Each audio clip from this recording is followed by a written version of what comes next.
I mean, when we were teenagers, we were really, really, really into music. I mean, our rooms were plastered, like most teenagers. I mean, we became really obsessed with music and creating our own identities from each other, from our parents, But we'd been musical growing up, and we played piano, but classical music. We'd never sung and played piano at the same time. But we also had really been into singing when we were kids. We never joined choir because it was like that was not cool. And we weren't that cool, but we knew better than to double up the uncoolness by joining the choir. But we were interested in all these different things, and I think that all of a sudden it just all, compounded into this like massive interest, and we started to explore with the guitar and writing songs and writing with each other. And I mean, it sounds really kind of embarrassing now to say, but almost immediately our friends were really into it, and that encouraged us. And Sarah and I made all these recordings on like a little ghetto blaster, and we would sing along like out of tune with each other and record little accompaniment parts. And then we started dubbing them. We made artwork, we wrote out the lyrics, we did the whole thing, and then we sold them for like $5 a piece at our high school.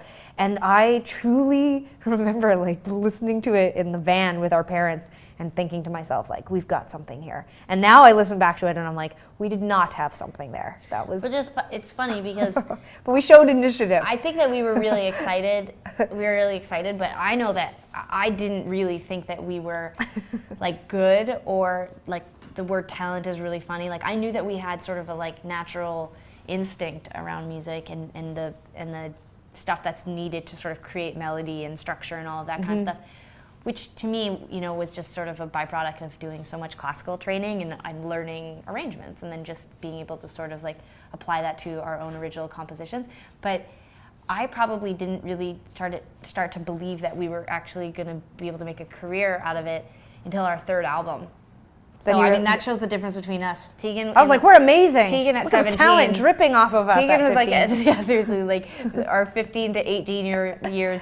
I was just sort of like, this is really fun, but I didn't. For the record, I didn't say that I thought we had a career. Right. I said that I was like, we've got something here. Like, I was quite content to just play for our friends and family and keep making demo tapes. But we were making $5 off each of those cassettes. I know. We were ballers. I just think it was rolling in the dough. There was something making about mad cash. Like this So Jealous era, where I remember it was the first time we had been in a lot of mainstream press. Like I remember we got a little blurb in Rolling Stone, like they're like one of the top records of the year or something like that. So we were about 24. Yeah, or 25. It took a lot of years. And I was like, okay, yeah, no, we are musicians. Like, but it took 3 albums and many years of touring for me to really accept that I was one of the people that I would refer to as a musician. Like I was sort of always the person who was trying to be a musician.